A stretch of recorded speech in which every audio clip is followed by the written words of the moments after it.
Y bueno, ahora sí, vamos a dar la bienvenida oficial a todas y a todos. Gracias por sumarse a este conversatorio en el que vamos a hablar de neurodiversidad, terapias y enfoques de tratamientos. Estamos con Fabián.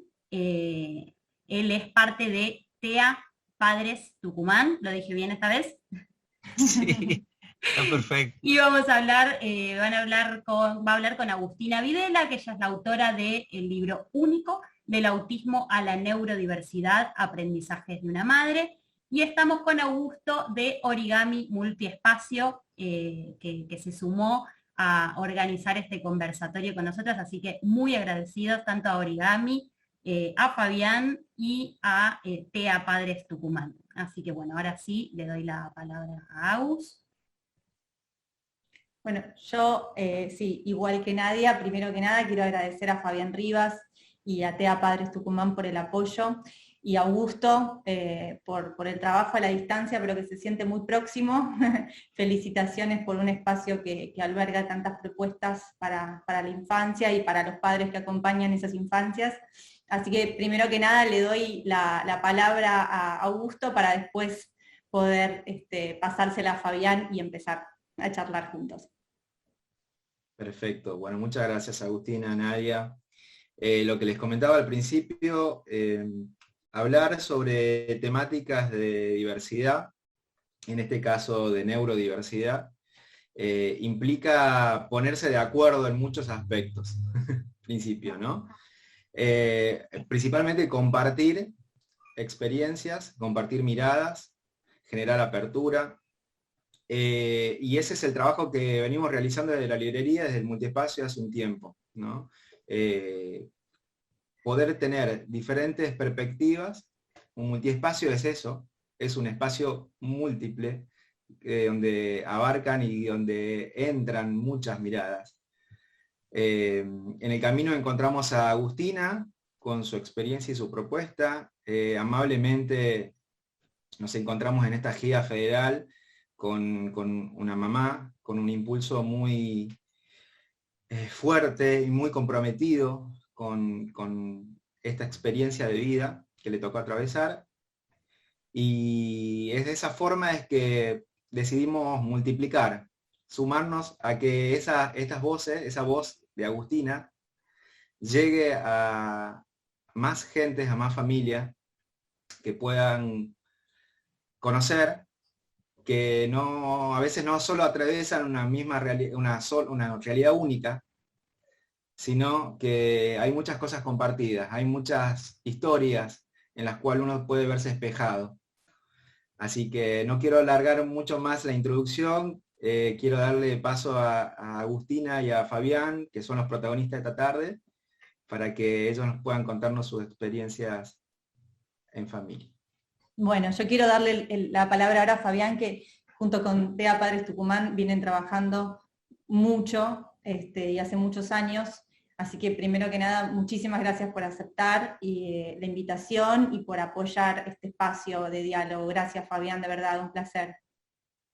Bueno, no, el agradecido somos nosotros, que hayan, digamos, ustedes visto en la organización nuestra, en TEA Padres, como un medio, una forma de llegar a todas las familias, no solo de acá de Tucumán, estamos viendo que hay gente de todas partes, y bueno, eso se debe a qué, a que no te hemos podido tener a vos, Agustín, en nuestra provincia, que vos tenías pensado hacerlo de manera presencial, que también hubiera sido genial, fantástico. Sé que en los otros lugares que estuviste se arman como debates, sé que se arma una movida linda también en el lugar, donde vos podés firmar y tener contacto con las personas que compran el libro y se lo dedicás y todo eso. Hubiera sido muy lindo también que se dé de esa manera, pero bueno, a veces las vueltitas que tiene Dios que hace que hoy podamos estar con gente de otras partes del mundo, digamos, de otros países. Vos decías Ecuador, estamos en Tucumán, pero hay gente de Tierra del Fuego, es como que se hace más amplio, ¿no? Pero bueno, como te digo, los agradecidos somos nosotros, siempre a disposición tuya y de quien quiera hablar de autismo, porque bueno, ese es nuestro lema, ¿no? Hablemos de autismo. Y como siempre decimos acá, cada vez que se juntan los padres TEA tienen mucho para compartir. Y eso es un poco lo que ponía yo hoy en mi muro, digamos, cuando invitaba a la gente, ¿no? Entonces, bueno, estamos para eso, para compartir un poco, para poner nuestra vida en la mesa, y seguramente muchos se irán a sentir identificados.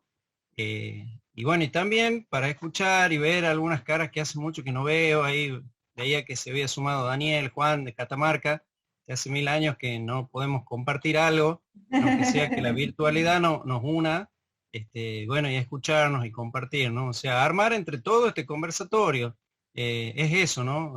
Conversar, tener un rato, hacer de cuenta que estamos tomando un café, y bueno, y aprovechar esta tarde, estos minutos que tenemos, como para compartir nuestras cosas y bueno, charlar de nuestra vida, ¿no? Totalmente, así que desde ya los invitamos, también da la cantidad de personas que somos como para que sea lo que acaba de decir Fabián, los invitamos desde ya mismo a participar con las inquietudes que tengan, con las reflexiones que quieran proponer. Si tienen algo en particular que les gustaría preguntar, también lo pueden ir poniendo por el chat y nosotros después, Nadia puede ayudarnos a darle espacio a cada uno y a ir, que también esto, un poco la temática está planteada en particular, pero lo que quieran traer es bienvenido para hacer esta charla. Así que bueno, empezamos, un montón de introducciones. Por supuesto, Agustina, que lo que no sepamos, así, no sé, ¿no? Así obvio. Que buscaremos, nos informaremos. Nadie lo sabe todo. Claro. ¿Ah? Bueno, bien. Buenísimo. Bueno. A ver, Agustina, si bien nosotros no hemos podido conocer, hemos tenido un contacto y hay gente en este conversatorio que nos conoce, pero bueno, hay algunas personas que quizá no.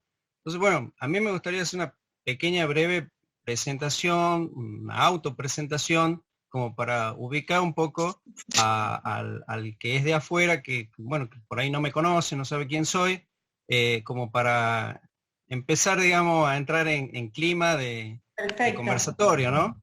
Perfecto. Así que, bueno, me llamo Fabián Rivas, tengo 50 años, soy casado con Gaby, hace 24 años que nos casamos, ya estoy por cumplir la boda de plata, creo que viene en primero, y tenemos 2 hijas. Tenemos una hija que se llama Carlita, que tiene 21 años, y otra que se llama Lucía, que tiene 11. En el caso de Lucía, que es la más chica, está diagnosticada dentro del espectro autista.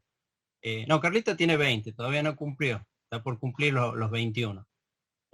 Bueno, Carlita estudia medicina, va ahí muy bien, y Lucía, los tumbos, está en la primaria recién. Se llevan ellas 9 años de diferencia. Tuvimos, digamos, un tiempito hasta que llegó su hermana y bueno, la llegada de ella cambió todo, digamos. O sea, siempre un hijo cambia, pero bueno, con Lucía fue un poquito más, ¿no? Bueno, por todo esto del diagnóstico y todo eso. Así que bueno, soy empleado bancario, trabajo en la Caja Popular, es una entidad financiera de acá de Tucumán. Trabajo desde los 10 años ahí. Ya hace 40 años que soy empleado en esa institución. Yo entré de niño cantor, hay algunos que se están enterando por acá, por el chat, por este Zoom, que cantaba la quiniela, la tómbola, la lotería. Eso que yo sé que en Buenos Aires también hay inclusive en Buenos Aires hay niñas cantoras. Yo fui niña cantora también. Ay, Nadia, mira vos, mirá esa coincidencia. De las cosas que me estoy enterando. Mirá, se enteran ahora, pero bueno, lo tenía que decir. Bien, buenísimo. Entonces, bueno, tengo mi trayectoria y a veces la veo a Lucía con sus 11 añitos y digo, pensá que yo a esta edad estaba entrando a trabajar a la caja y bueno, y nunca paré, digamos, hasta sigo, ¿no? Así que, bueno, he hecho esa mini presentación. ¿Qué más puedo decir de mí? En su momento... Perdón, Fabián, ¿cuándo empezaste a ser parte de TEA Padres Tucumán? ¿Cuándo empezaste a comprometerte de una manera comunitaria? Buenísimo. Lo de TEA Padres surge, digamos, justamente esto, ¿no? De cofundador, no el fundador, que a veces no es que estoy solo en esto, o sea, recuerdo que en su momento, hará 6, 7 años atrás, con Valeria Albornoz, que es una gran amiga, digamos, y otro gran referente de TEA Padres, nos reunimos a través de las redes, como ahora, digamos, que estamos reunidos a través de las redes, posibilitó esto, y vimos que lo que nos unía era el autismo de nuestros hijos y que había mucho por hacer, mucho por trabajar, mucho por cambiar. Una realidad que hasta el día de hoy, si bien algunas cosas fueron mejorando, pero todavía queda un camino largo para trabajar, digamos, para cambiar y dejar un mundo mejor para nuestros hijos, ¿no? Entonces, de ahí surgió la idea y eso es lo que nos motiva, lo que nos mueve. Buscamos mejorar la calidad de vida de nuestros hijos, de todas las personas que estén dentro de la condición y de las familias, por sobre todo, propiciando los cambios que haya que propiciar, tanto a nivel de la política, a nivel del conocimiento, y por supuesto también damos acogida a los papás que recién reciben el diagnóstico, que a lo mejor hay algunos que se está sumando en este momento al Zoom, que tengan recién fresquito el diagnóstico. Es nuestra tarea, nuestra misión, acompañarlos en ese momento, como a nosotros en su momento nos gustó que alguien esté cerca y nos acompañe y nos dé una palabra, ¿no? Así que bueno, así comienza TEA Padres, somos muchas familias, siempre decimos que donde hay un padre TEA estamos todos, entonces es como que es una responsabilidad media grande hoy estar acá hablando, porque es como que esto que yo digo es un poco lo que pensamos o lo que sentimos la gran mayoría de los que estamos en el grupo, ¿no? O sea, en ese sentido sí hay otros grupos en Tucumán, con los cuales nos llevamos muy bien, pero bueno, cada grupo tiene su idiosincrasia, tiene su forma, su identidad, ¿no? Entonces, somos neurodiversos también los grupos acá. Así que, sí, Bueno, sí, eso así es. da un buen puntapié para introducir la neurodiversidad. Bueno, me presento, yo soy Agustina Videla, y soy mamá de 2 niños, de Lucas y de Guido. Lucas va a cumplir 14 dentro de un par de meses, y Guido tiene 11 años. Y fue a Lucas, a mi hijo Lucas, que a los 2 años y medio lo llevamos al neurólogo por primera vez, por diferentes conductas que tenía típicas, porque no incorporaba el lenguaje. Y a partir de ese momento, bueno, entré en todo el camino, ¿no? El periplo de terapias y tratamientos y terapeutas y diagnósticos. Y un poco alrededor de los 8 años de él, mi situación era tan compleja, tenía cotidianamente tantas conductas disruptivas, tanta dificultad con la escuela, que me empecé a dar cuenta que estaba agotada y que me sentía bastante como desahuciada, a pesar de que esto tenía un tratamiento, ¿no? Me volqué hacia lo que yo creía que eran los mejores profesionales disponibles acá en Buenos Aires, pero a la vez empecé a leer, ¿no? A comprometerme de manera personal, entendiendo que yo tenía que aprender para poder resolver mi realidad, ¿no? O cómo la entendía. Y en ese periodo, entre los 8 y los 10 años de Lucas, fue cuando, bueno, en leer y reflexionar y probar, ¿no? Toda esta mezcla entre la experiencia y las lecturas y la escritura, se fue armando este libro, que es único, y que más o menos cubre este periodo, ¿no? Entre los 8 y los 10 años de Lucas. Y aquí estamos, no tenemos nada resuelto, ni nada ganado, simplemente el libro habla, bueno, esto sobre los procesos, sobre todo los propios, como mamá, como ser humano, como persona, lo que estoy aprendiendo gracias a él. Considero que la neurodiversidad y bueno, y en particular la experiencia de acompañar la crianza de un niño diferente, que no encaja, ¿no? Que no encaja en nuestro sistema educativo, que no encaja en un montón de cosas que uno piensa que, bueno, que tienen que ser de cierta manera. Es muy frustrante, es muy difícil cotidianamente, pero también nos da la oportunidad de abrir nuestra mente a formas nuevas de pensar y a la creatividad cotidiana para ir viendo cómo avanzamos juntos de la mejor manera posible. Así que bueno, esa es un poco mi introducción. ¿Qué tal, Fabián? ¿Estuve bien? Sí, fantástico. Bueno. Bien. Bien.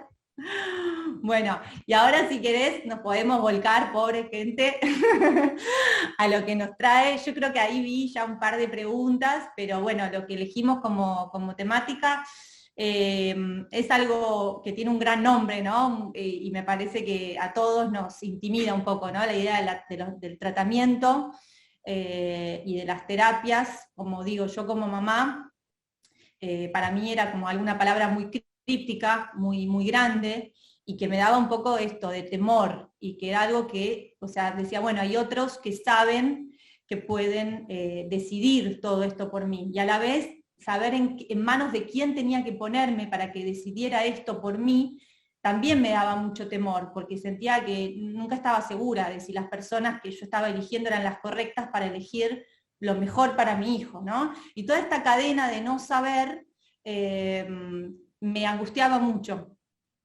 Y llegué a algunos referentes médicos desde la medicina y profesionales que tenían una mirada diferente, ¿no? Donde pensaban que era muy importante el rol de la familia y cómo empoderábamos a esas mamás, a esos papás, en un montón de decisiones que yo antes pensaba que no podía decidir. Y me parece que es un poco de esto, ¿no? De lo que vamos a charlar hoy, es esta mirada que de alguna forma es un poco más moderna que otras, pero yo siento que es la que cada vez avanza más, porque también apela a la lógica de que las mamás, los papás y el entorno familiar es el espacio natural de cualquier niño, de cualquier niña. Y si estamos hablando de un diagnóstico del trastorno del espectro autista, de lo que estamos hablando es primero y principalmente de dificultades para vincularse socialmente y para comunicarse. Entonces, la forma en la que todos nosotros, ¿no?, nos vinculamos y socializamos es a través de nuestros vínculos naturales. Por lo tanto, la manera en que nosotros como mamás, como papás, nos capacitamos para ser los mediadores de estas formas terapéuticas, ¿no?, de enseñar habilidades sociales, de acompañar a nuestros hijos, de apoyarlos en las adaptaciones que necesitan para ir creciendo poco a poco, me parece que es eso, que es sumamente importante que nos sintamos seguros de que podemos participar en todo esto. Sí, mira, algo estuvimos conversando nosotros los otros días cuando tuvimos esta conversación telefónica. La verdad que nosotros como grupo de papá venimos identificando escenarios en donde tenemos que poner un poco el acento, donde tenemos que trabajar como grupo, como organización, y vemos varios, ¿no? O sea, el primero que vemos es la concientización, y hoy creo que con este Zoom estamos logrando un poco eso, con la difusión, con la propaganda que se hicieron en la radio, en la televisión, en todos lados, se habló de autismo y se difundió. Tal es así que mucha gente se sintió interesada en el tema, bueno, y busca información.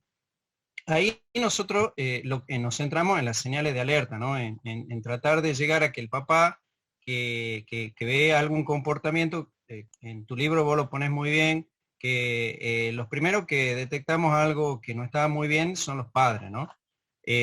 Yo con respecto a terapia, yo te había dicho, mirá, uno va a dar la visión desde papá, digamos, uno no es profesional y por ahí los más adecuados para hablar de tratamientos, modelos, intervenciones y todo eso, sería un profesional. Uno puede hablar de lo que conoce de su hija, de lo que conoce de alguno que otro papá con el que tuvo relación, pero por ahí los profesionales son los que están viendo día a día, trabajando con eso, ven muchos casos, tienen mucha experiencia de años en esto, ¿no?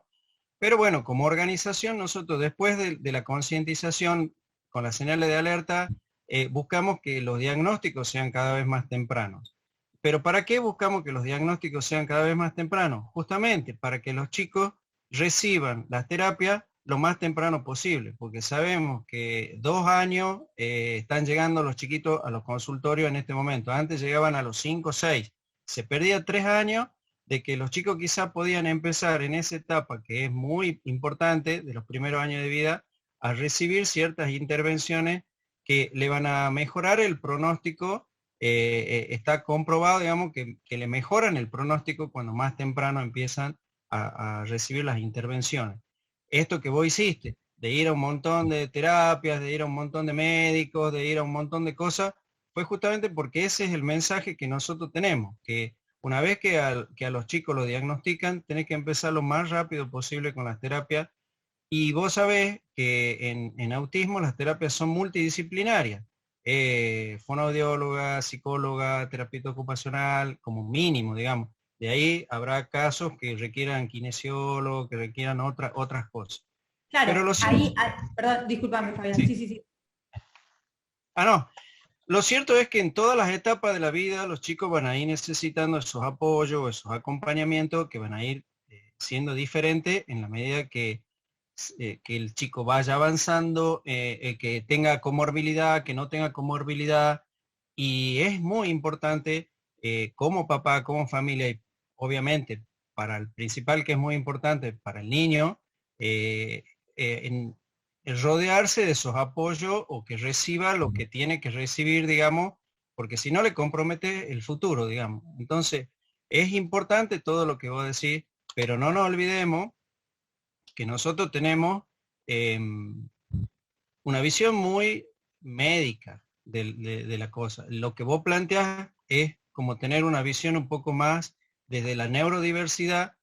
Yo creo que apunta más a la parte de el modelo social de la discapacidad y no el modelo médico, ¿no es cierto? No necesariamente. Igual, mira, a mí me parece que va a estar interesantísima esta charla. Definitivamente no, o sea, y se los digo a todos los que están con cámara y los que no los vemos, no les vemos las caras, pero que sabemos que están ahí escuchando, que definitivamente este es un espacio de diálogo y para que surja la disidencia y que nos encontremos en lugares y en otros no, y charlemos al respecto, porque es eso justamente, ¿no? El lugar que estamos tratando de generar. Así que todos los que quieran aportar, estando de acuerdo o no estando de acuerdo con lo que decimos, ¿no? Me parece que es súper válido. A mí me parece re importante eso que está diciendo Fabián, o sea, obviamente, digo, desde mi mirada yo no estoy incitando a nadie a no acudir a terapias o no, a no tratar a su hijo o a no acudir a un profesional. Pero me parece súper importante ir sumando las miradas y no pensando también que una cosa anula la otra. Porque es muy fácil, viste, también como ir a los excesos de todo, ¿no? A los excesos de la nada o a los excesos de todo.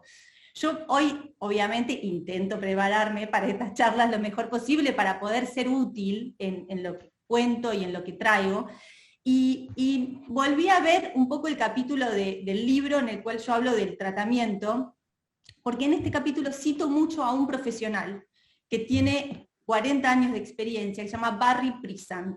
Yo me encontré con la novedad, linda novedad, hace un poquito, de dar una presentación del libro para una institución que se llama Actualizados, que hace capacitaciones para profesionales, y ellos me contaron que lo trajeron 2 veces a la Argentina antes de la pandemia. Es un profesional muy reconocido que él creó un método de tratamiento que se llama SCARES, que se enseña en todo el mundo. Y él escribió este libro que me parece muy hermoso, y yo lo cito bastante, y voy a citar una página para traer una mirada de un profesional, o sea, porque está bueno lo que decís, es verdad que nosotros somos familiares, pero es importante también, me parece, ver que hay incluso médicos que apelan a un montón de sabiduría que tienen los padres, que no hay que olvidársela, porque es muy profunda y necesaria para poder ayudar a nuestro hijo, ¿no?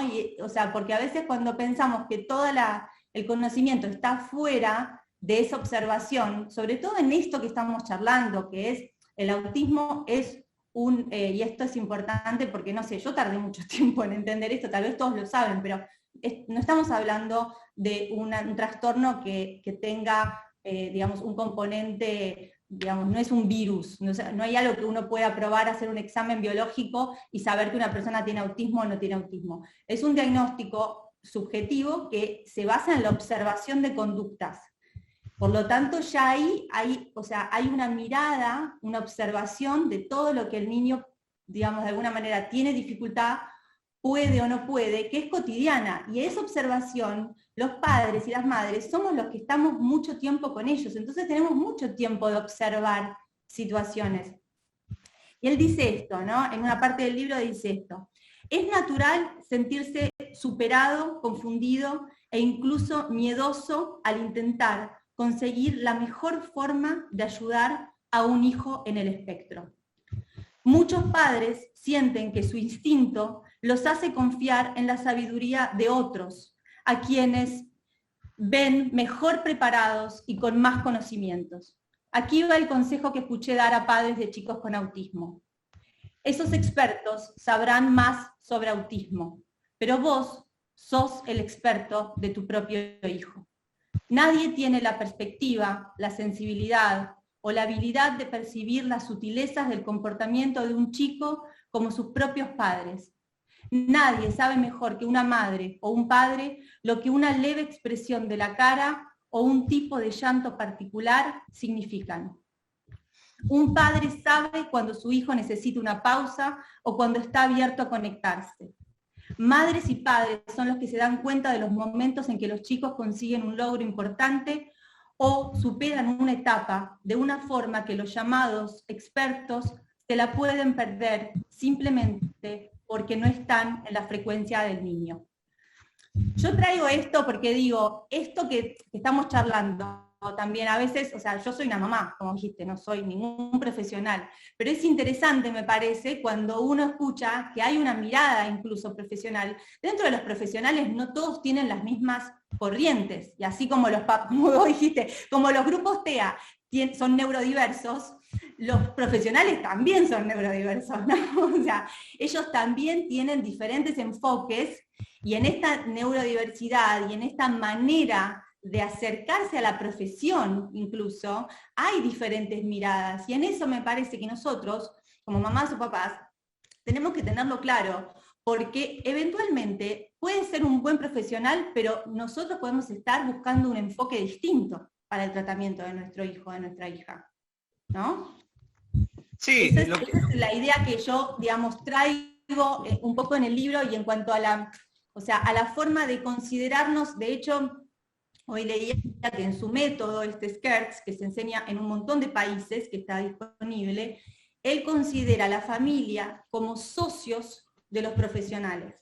O sea, como personas que realmente tienen una voz importante en un montón de decisiones a tomar, porque son los que pueden observar, y esas observaciones tienen que ser validadas y tomadas por los profesionales. A mí, yo lo que cuento, obviamente, como les contaba, está nutrido de cosas que leí, de gente reconocida, y digamos que fue confrontado con mi experiencia, y esa obviamente es una experiencia subjetiva, personal y chiquita, que como dijo Augusto al principio, otro puede sentirse espejado o no. O sea, esto también, digo, la diversidad de situaciones es muy amplia, y como decía Fabián, las situaciones, por ejemplo, de comorbidad, las situaciones de si hay un retraso intelectual o no, si hay otras dificultades motrices o no, si hay comorbidad neurológica o no, si hay epilepsia, si hay otro tipo de complejidad dentro del caso. Es muy particular. Yo les cuento mi situación, donde tengo un niño que tiene un diagnóstico de trastorno del espectro autista, de lo que hace un tiempo, en el manual diagnóstico anterior, se hubiera llamado Asperger, digamos. O sea, es un niño que tiene lenguaje, tiene dificultades para vincularse, tiene modos diversos, pero, o sea, no tiene dificultad motriz, no tiene dificultad cognitiva. Entonces es como lo que se llama un trastorno del espectro autista de alto funcionamiento. Y en estas situaciones que yo sentí, que había un montón de dificultades que tenía en la vida cotidiana, que el tratamiento que estaba haciendo con Lucas, realmente, a pesar de ser extremadamente prestigioso, y con eso también digo, me parece que es importante, como justamente era tan prestigioso, a mí me costó mucho como mamá validar mis impresiones y mis dificultades, porque decía, bueno, no, pero si ellos son profesionales tan prestigiosos, entonces lo que yo pienso no tiene valor, o lo que yo siento no tiene valor.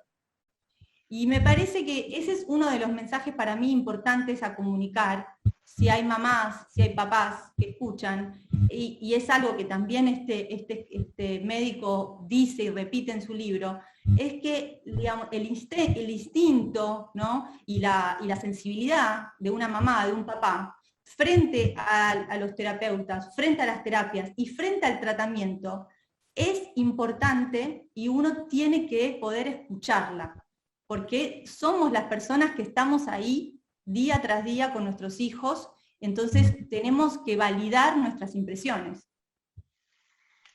Sí, mira, vos decías de los profesionales, hay algunos que se especializan en algún modelo en especial o que reciben una formación amplia y indagan, se forman en distintos métodos, no sé, Denver, Jasper, Sunrise, Floor Time, se me ocurre, bueno, ABA, tantos métodos que vos sabés que a veces los profesionales usan un mix de eso como para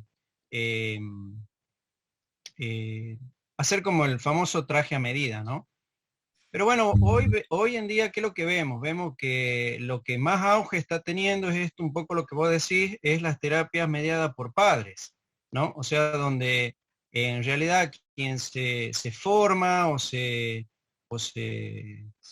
lo coachea, podríamos decir, el término este que está de moda ahora, a los padres, porque vos sabés que vos querés que tu hijo cambie, primero tiene que cambiar el padre, ¿no? Tiene que cambiar el entorno, tiene que cambiar en la casa, digamos.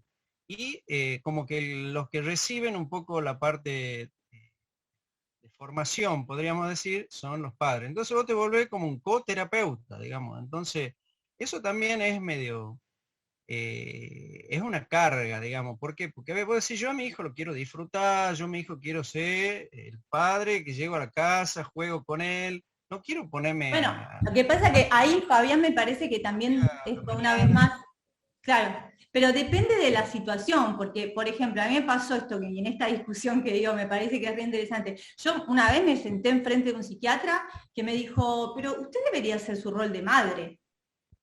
Y yo le pregunté, pero rol de madre o sea, ¿de qué siglo, de qué sociedad y de qué niño?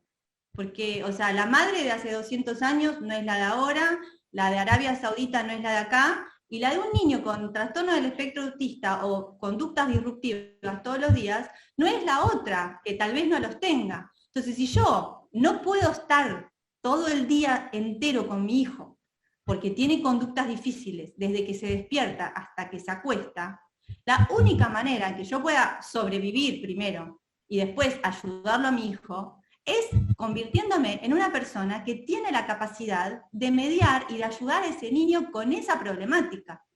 Y estoy yo en lo cotidiano con él. Él lo ve cada 15 días, 45 minutos. Entonces me parece que ahí es donde justamente es esta relación donde no todas las situaciones son iguales. Tal vez hay niños que tienen la capacidad de poder absorber lo que necesitan dentro de una terapia en consultorio y vuelven a su casa y pueden tener una interacción con sus madres, con sus padres, en la cual fluye. Pero si no es de esa manera, me parece que el mejor consejo que podemos darle es que todos los madres, padres, familiares, hermanos, o sea, yo con mi hijo, con mi otro hijo, Guido, digo, todos los días yo tengo que contarle formas en las cuales se tiene que adaptar a la realidad de su hermano. Hay chicos que tendrán hermanos, no sé, con sillas de ruedas. Guido tiene un hermano, por ejemplo, que lo desregula perder. Se enoja, pero terriblemente. O sea, mi hijo tiene mucha desregulación emocional. Entonces, él tiene que aprender a que hay ciertas actividades, ciertos juegos que no puede jugar con el hermano. Y él lo aprendió. Entonces, lo que hizo es, digamos, desarrolló sus habilidades socioemocionales por encima de la media, un poco para poder interactuar con su hermano. Y eso a mí me parece que nos beneficia a todos. Ahí yo creo que apelamos un poco a esto que vos contabas también antes, que dijiste, la idea del modelo social, donde me parece que está bueno, seguramente muchos deben estar interiorizados, pero a ver si lo explico bien, tiene que ver con esta idea de que la discapacidad aparece en gran medida cuando la sociedad no está adaptada a estas diferencias, ¿no? Ese sería el modelo social. Entonces, si yo tengo, por ejemplo, una sociedad, a mí me pasa con esto, con la desregulación emocional, que tiene mucha irritabilidad, impaciencia, si yo estoy en un lugar, a mí, mire, les voy a contar una anécdota que me pasó antes de ayer. Fui a comprar zapatillas y estaba en un negocio grande, ruidoso, ya estaba cansado, mi hijo se tiró en un sillón y ya estaba terminando de comprar las zapatillas y había un lugar donde había un dispenser de alcohol, ¿no? Pero no funcionaba bien. Y como es tan impaciente, hizo 1, 2 y a la tercera ya lo hizo fuerte. Y había una de las chicas que trabajaba en el negocio que lo vio, y claro, Lucas, mi hijo ya mide más alto que yo, mide 1,70, y lo vio como ofuscado, y ella, porque todos somos así, ¿no? Ella reaccionó peor, ¿no? Entonces lo miró y le dijo, con cuidado, ¿no? De una manera media agresiva y violenta. Y mi hijo, cuando hay un poquito, o sea, él es como agresivo, pero si hay un poquito de agresividad, o sea, como que si escala, es peor. Y yo enseguida voy a mediar y a explicar, no, disculpa, o sea, tiene trastorno del espectro autista, como para que inmediatamente pueda entender. Y esta vez, cuando me volví a dar vuelta, la chica le estaba con una sonrisa ofreciendo alcohol en un rociador. Dijo, ¿querés? Acá tengo. Y ahí todo se relajó. Y él después se alejó, y cuando la miré a ella le dije, ay, gracias, le digo, ¿tiene dificultades? Sí, me di cuenta, me dijo, que tiene autismo.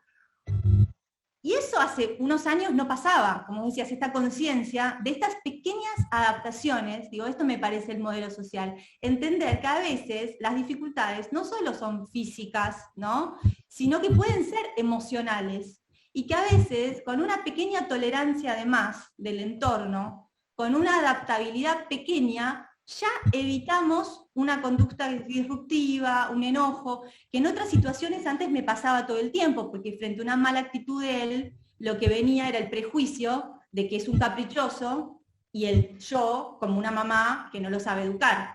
Entonces, toda esta rueda donde juzgamos al otro por la conducta, me parece que gracias a este modelo social podemos alivianarla. ¿Qué te parece, Agustina, si algún profesional que nos esté viendo, si algún papá se anima hasta acá, lo que venimos hablando, compartiendo, si alguien se anima a comentar algo, a decir algo, para que... Totalmente.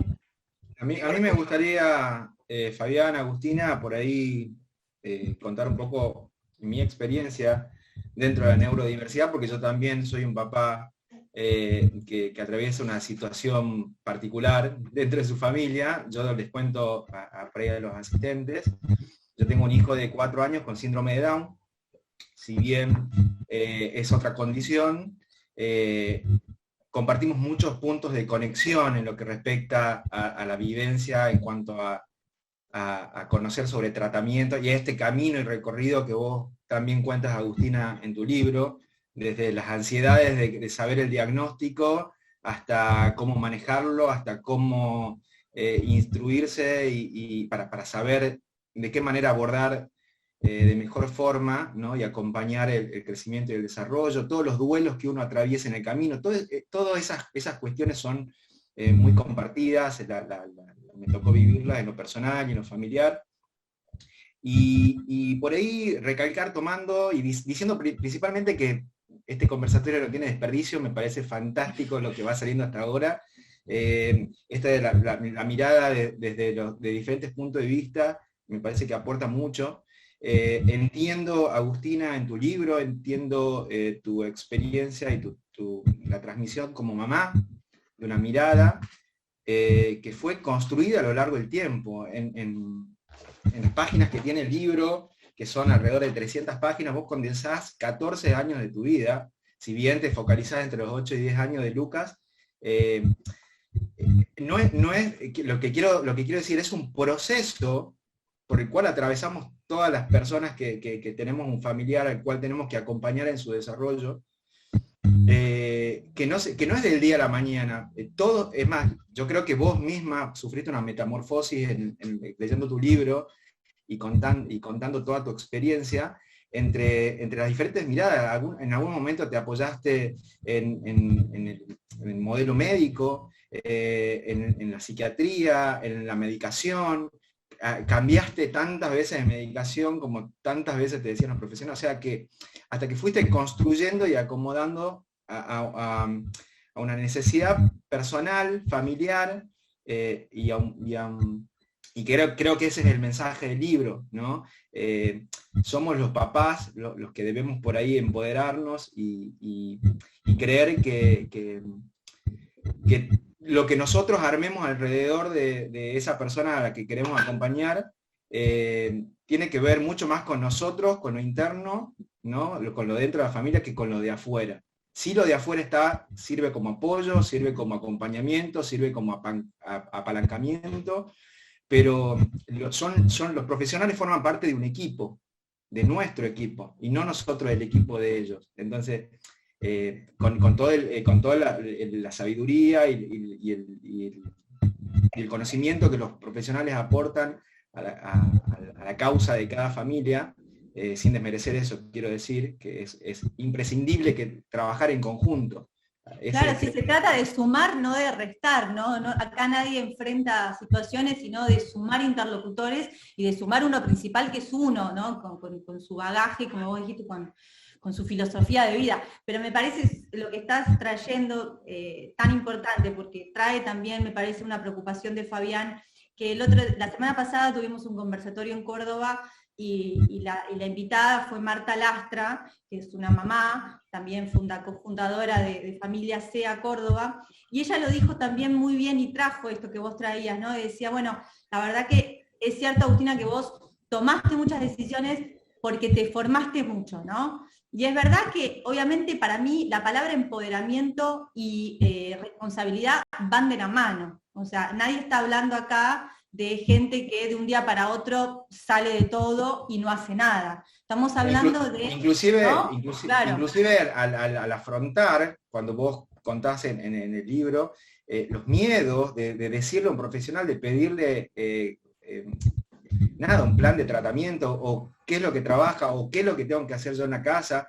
Yo creo que los papás inclusive tenemos que aprender eso, a tomar ese coraje y esa responsabilidad. Claro. Es decir, también somos parte de esto, más allá de que porque, a ver, como vos bien explicás y me pasa a mí también, yo llevo a mi hijo 2 veces por semana a terapia, nos cruzamos toda la ciudad, para que vaya 30, 40 minutos con terapeuta o con otro, pero a lo largo de la semana no es más que eso, no son más de 4 horas, 3, 4 horas que está con una persona y el resto de la semana está con nosotros.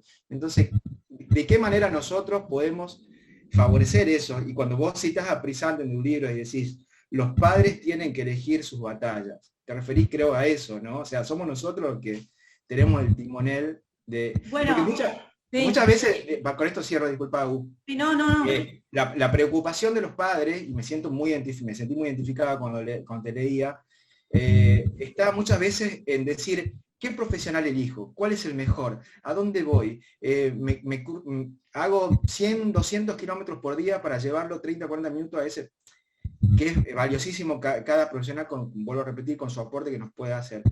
Pero terminamos dándonos cuenta que el rol principal está dentro de la casa, y los profesionales que saben percibirlo son los que te lo dicen, los que te acompañan en ese proceso, los que te hacen copartícipes de esos aprendizajes. Entonces, me parece muy interesante todo lo que están exponiendo ambos, ¿no? Fabián y vos, Agus. Sí, yo creo que elegir las batallas tiene que ver, sí, esa frase de Prissant, hay dos frases de Prissant que cité 300 millones de veces. Una que está en el primer capítulo, que es la que empieza este recorrido, que él dice, la vida de un niño es como una calecita, los profesionales se suben por una vuelta, pero nosotros estamos toda la vida. Y yo lo experimenté muchas veces, porque en el sentido además de que incluso encontrando los mejores profesionales, los profesionales son personas que tienen una vida propia, y a veces se mudan, a veces se casan, a veces cambian de instituto, a veces no están más disponibles, y quiero decir, y se bajan de esa calecita, y uno vuelve a estar dando vueltas solo. Entonces, si cada vez estás vos en la misma situación, completamente dependiente desde todo punto de vista de ese profesional, cada vez que vos tenés que cambiar, porque esto sucede en la vida, por lo menos una vez que llegase, yo cuando llegué a esta edad, de los 12, 13 años de mi hijo, había pasado por muchos terapeutas, incluso uno se puede mudar, yo también me mudé y tuve que empezar con escuela nueva, con terapeutas nuevos, entonces cada vez te sentís como que estás de vuelta en el punto cero. ¿No? Y entonces, bueno, ¿qué vuelvo a elegir? Por eso en un momento yo sentí, cuando leí eso de él, sentí, yo voy a estar al lado de mi hijo toda mi vida. Entonces, cuanto antes empiece a aprender, a entender y a definir qué es de qué estoy hablando, porque acá, una vez más, estamos hablando de manera, lo más importante, digo, después está todo esto que decíamos, un montón de situaciones comórbidas, pero principalmente estamos hablando de que el autismo tiene que ver, ¿sí? Hoy por hoy la forma de diagnosticar tiene que ver con dos criterios principales, que es, uno es la dificultad para la comunicación social y otra es los intereses restringidos o conductas repetitivas. Por lo tanto, estas son las dos áreas de dificultad principales. La de comunicación y vinculación social, o sea, además del lenguaje, tenemos el área de, digamos, de vincularnos, de tener afecto, ¿no? O sea, de tener vínculos afectivos, y cómo los desarrollamos. Mi hijo, por ejemplo, a veces llega a una reunión y me mira y me dice, ¿y ahora qué hago? No sé dónde ponerme, no sé qué hacer. Pero, ¿no? O sea, tiene que ver con eso. Estamos hablando de cuestiones que, digamos, para algunos son muy naturales y para otros tal vez necesitan ayuda para aprenderlos. Pero no estamos hablando tampoco, digo, de física cuántica. Estamos hablando de habilidades socioemocionales, de cosas que nosotros utilizamos en nuestra vida. O sea, la empatía, la resiliencia, la tolerancia, la flexibilidad mental. Hay un montón de elementos que uno los puede trabajar terapéuticamente, pero que a lo largo del día continuamente se presentan. Entonces, cuando tenés conciencia, como mamá, como papá, como hermano, como abuela, podés trabajar para que haya menos dificultad en la vida de ese niño o de esa niña y puedas relacionarte con él. Entonces, por un lado desde el modelo social, en el sentido de que tenemos que aprender más para ayudarlo en lo que le falta o en lo que se le dificulta. Y por otro lado, desde el modelo de conducta. Si yo tengo mejores habilidades socioemocionales, él va a ver en mí una persona en la cual puede espejarse, como me encantó ese término que usó Augusto al principio, espejarse, reflejarse. Entonces, cotidianamente a mí me pasa que yo tengo un chico que tiene mucha inflexibilidad mental. Entonces, hay un montón de situaciones que son complicadas porque no ve diferentes posibilidades, no puede concluir una actividad sin enojarse. Entonces, si yo tengo la capacidad de ser flexible, que me pasó, otra palabra que dijo Augusto que me encantó, que me la quedo, es la metamorfosis que yo tuve que hacer para sobrevivir. Que es que yo era tan inflexible como él en muchos aspectos, no me reconocía como tal, pero era inflexible. Entonces digo, hay otros, eventualmente, personas con las cuales él se cruza, que son inflexibles. Entonces, frente a su inflexibilidad, él choca. Pues ¿él tiene que aprender a ser flexible en la vida? Sí, por supuesto. Pero mientras tanto, ¿qué necesito alrededor de él? Personas que lo sean ahora. Entonces él pueda sentirse reflejado. Por lo tanto, a mí me parece que es muy, pero muy importante que, digamos, no veamos que nuestra capacitación no es una competencia a los profesionales ni es suplir su rol. es encontrar en este hijo o en esta hija que nosotros tenemos, que necesita una crianza diversa, diferente. Entonces, en esa crianza diversa, nosotros tenemos que empoderarnos en este rol también diverso. Y eso no le quita ningún, lugar a los terapeutas. Al contrario, me parece que también en esta evolución que todos hacemos, como decía Fabián, está cada vez más incorporada esta nueva idea de que las muchas terapias, porque estamos hablando, como decía, de todas estas habilidades socioemocionales y no de física cuántica, pueden ser mediadas por padres, cuando los padres tienen una capacitación para que así lo sean. Y no podemos estar todo el tiempo adentro de un consultorio, y la realidad es que para cambiar conductas o para aprender ciertas cosas necesitamos mucho, como horas de vuelo. ¿Y quién tiene más horas de vuelo que nosotros? Nadie. Ahí están levantando la mano, si les parece, ya son las 8 de la noche, así unos minutos podemos abrir y hablar un poco. De Fundación Utopías querían hablar. Sí, buenísimo. Hola. Muy bien, buenas noches. Un gusto verlos y escucharlos. Mi nombre es Daniel Dizabe, que es poco importante. Mi cargo es ser papá de Juan. El mejor cargo que tengo. Qué hermoso.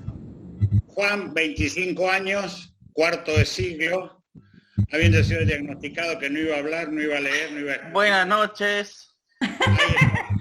Disculpen por la demora porque estaba viendo un video mío cuando era muy pequeño. Disculpen. Tuve que digitalizar algo, disculpen la demora.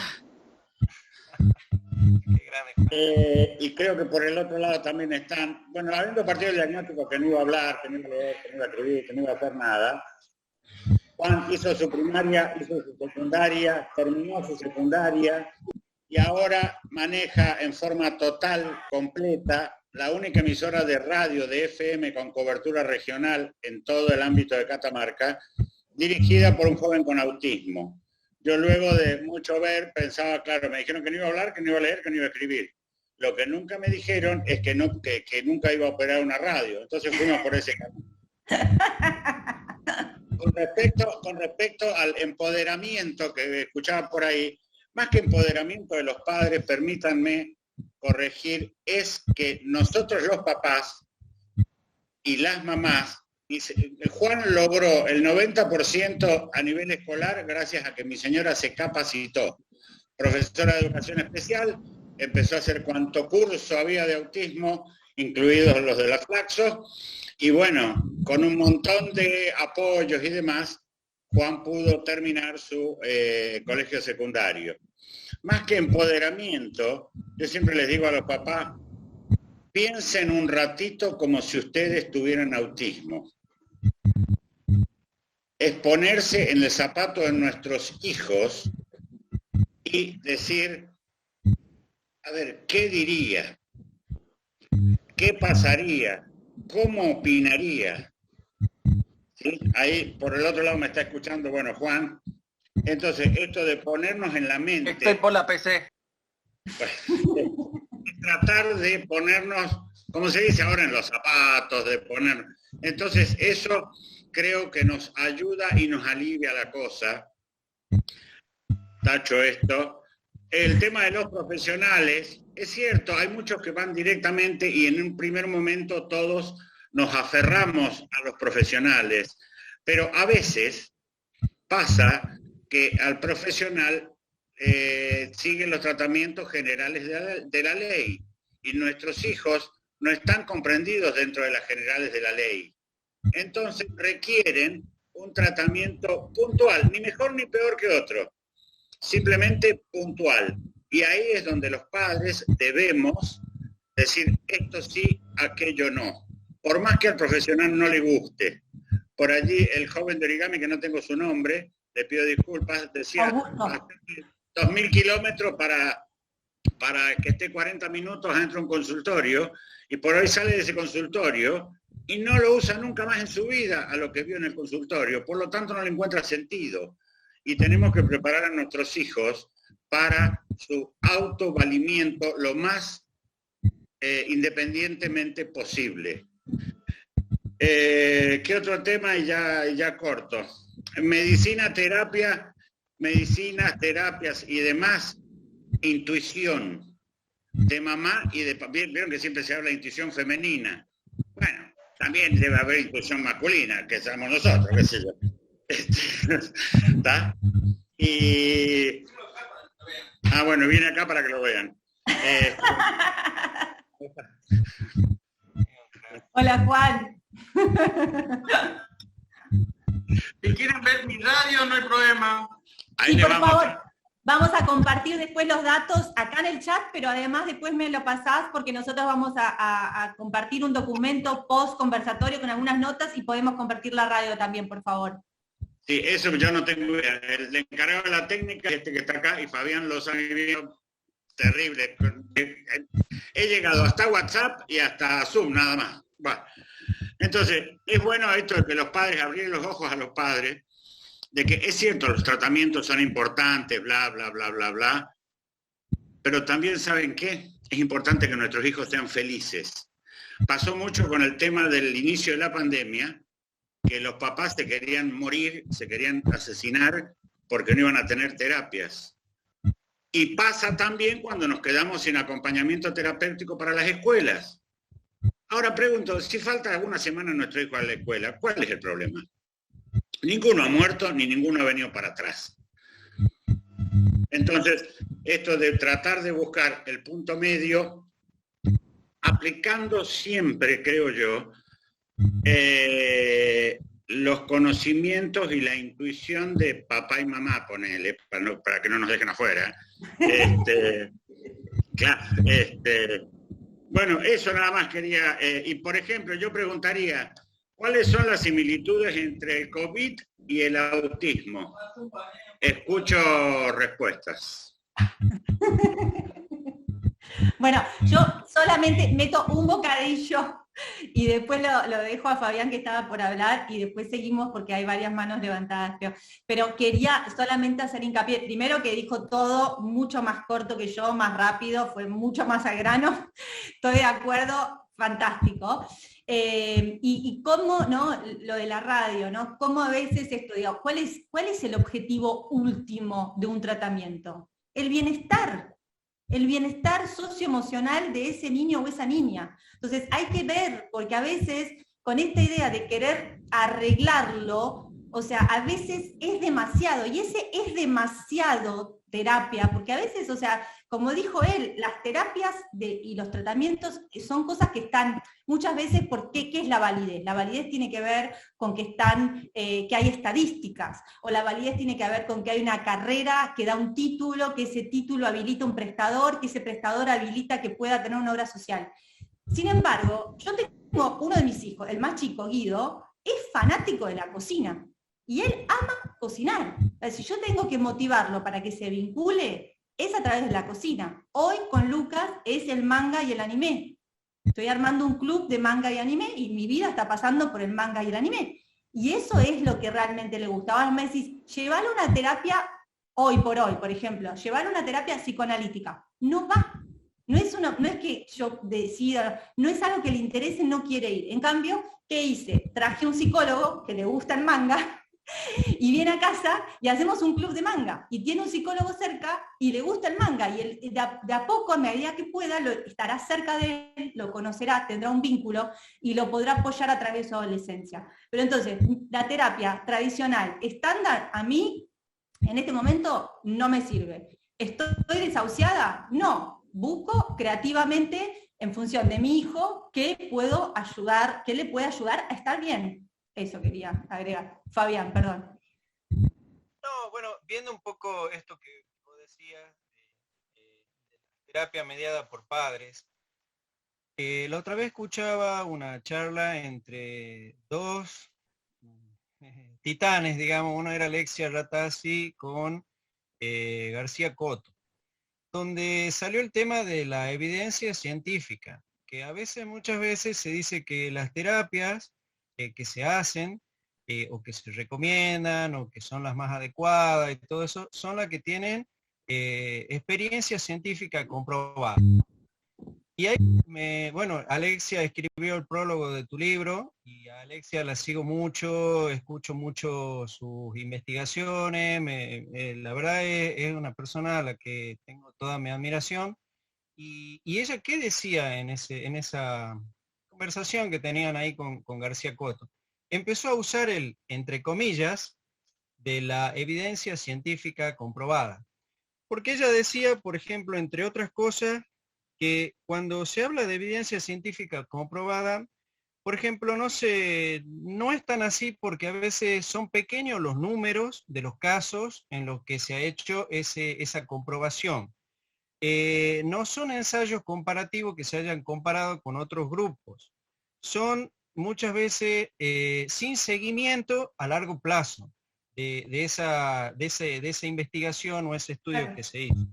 Y que muchas veces no se incluye en esos muestreos, digamos, a personas que tengan déficit intelectual.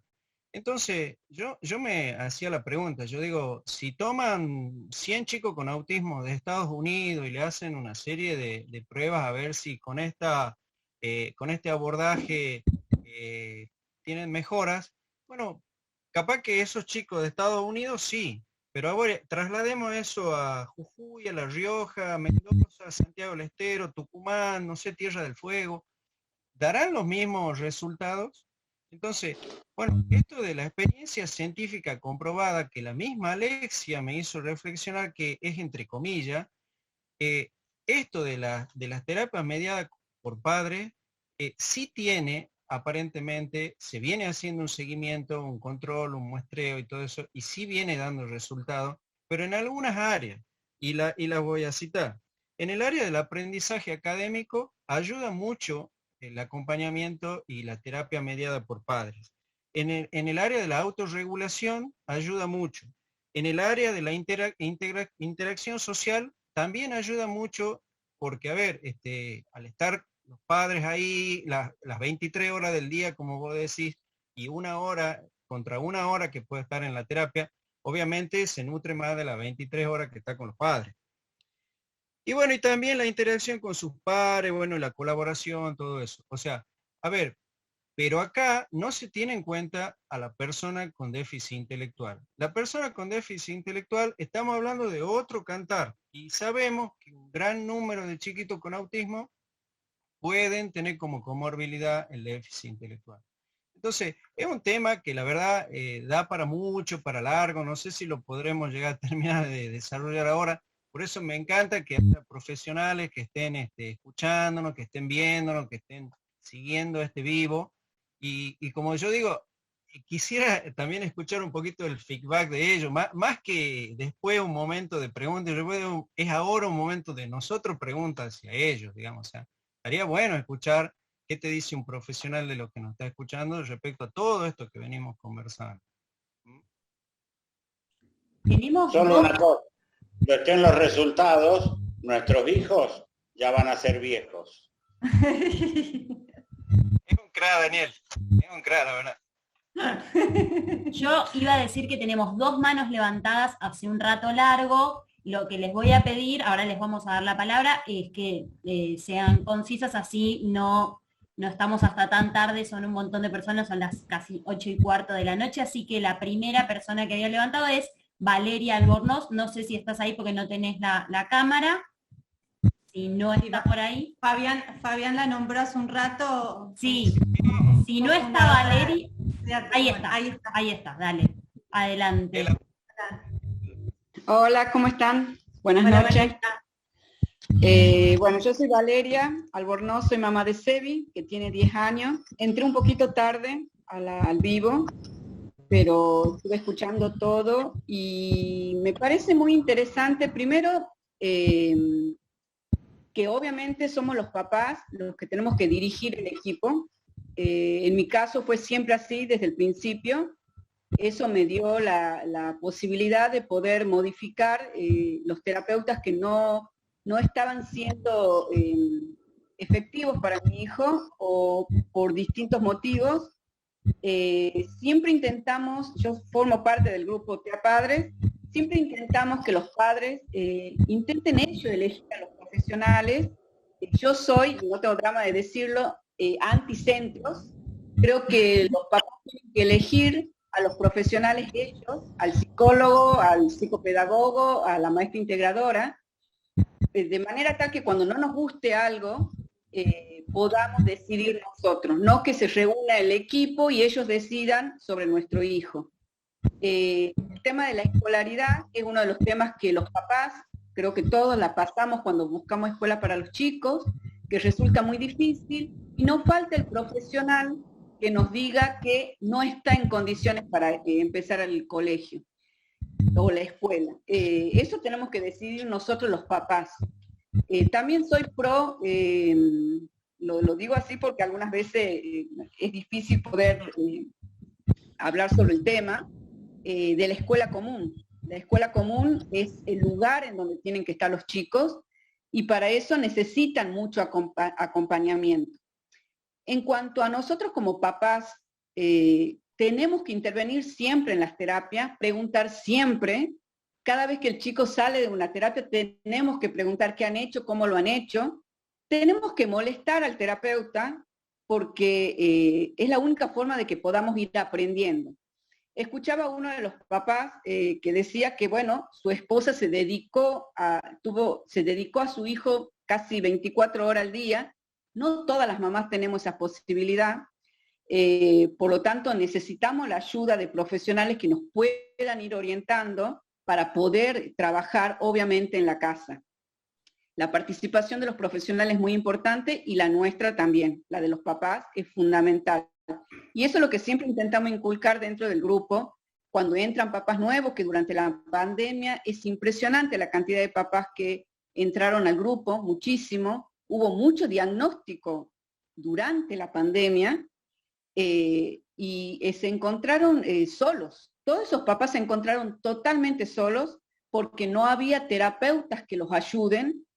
Y yo pienso, particularmente, a mí la pandemia me agarró bien, por decirlo de alguna forma, porque soy muy metida, porque desde que mi hijo tiene diagnóstico siempre estuve estudiando, aprendiendo, consultando a los profesionales, pero obviamente no todos los papás pueden, no todos los papás tienen la posibilidad de decir, voy a dejar mi vida para dedicarle las 24 horas a mi hijo.